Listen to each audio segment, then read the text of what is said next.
Hello and welcome to video number 6, where we talk about e-commerce automation.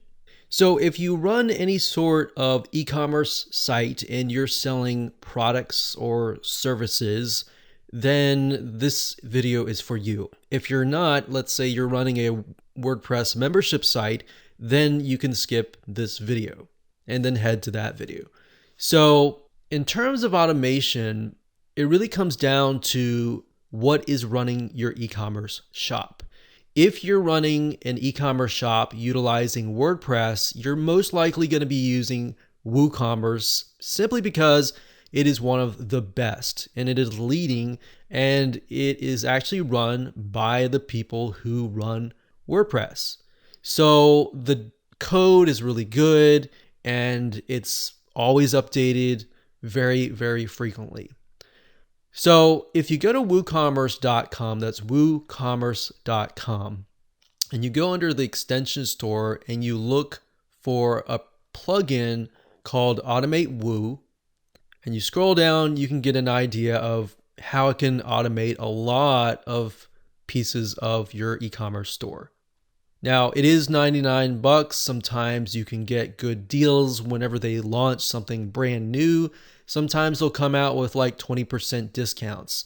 But I definitely can say that I have seen them come out with Black Friday sales all the time. So that's actually a really good time to stock up on your plugins in terms of the ones by WooCommerce.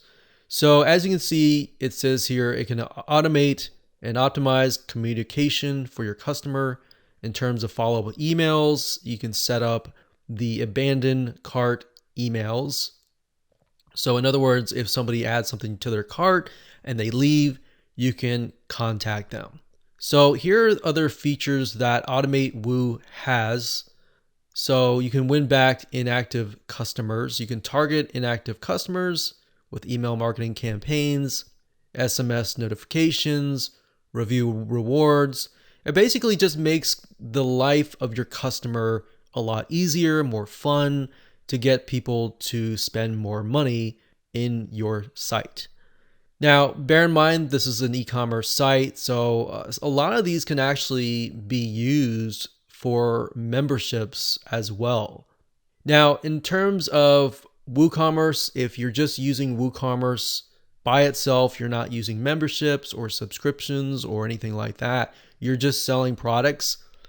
Another option that you can take to automate specific tasks that you need is simply by going to Zapier.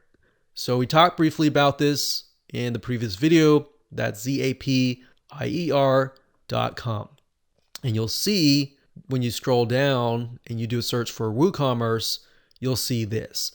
And you can see that it connects with a variety of different other programs. So let's say somebody makes a purchase and you want to add them to ActiveCampaign immediately. You don't want to have to write it down and then, upload it to an autoresponder, or even let's say you want to have a spreadsheet filled with all of the orders so that when you do your taxes at the end of the year, you have it in front of you. So if you wanted to do that, that's not something that you could be doing with like Automate Woo. That's something that you would have to use with Zapier. So let's say we want to connect with Google Sheets. So as you can see, WooCommerce plus Google Sheet integrations. And you can see here that anytime somebody, let's say, buys a product, you can add them to a specific row on the Google spreadsheet sheets. So it really comes down to what are tasks in your business that are just taking a lot of time. Write those down, and even though you may think that it doesn't really fit, you most likely will be able to find a solution with Zapier, because there's so many different integrations with all these other different plugins. Now, Zapier does cost money, but for the most part, it's fairly cheap, and the lower level is really not expensive at all. So this is what I highly recommend if you want to automate your e-commerce store. There are plugins out there, but at the end of the day, it really depends on what you, as a business owner, as an e-commerce shop owner, needs to automate. So write that down and then go to the site and find the solution.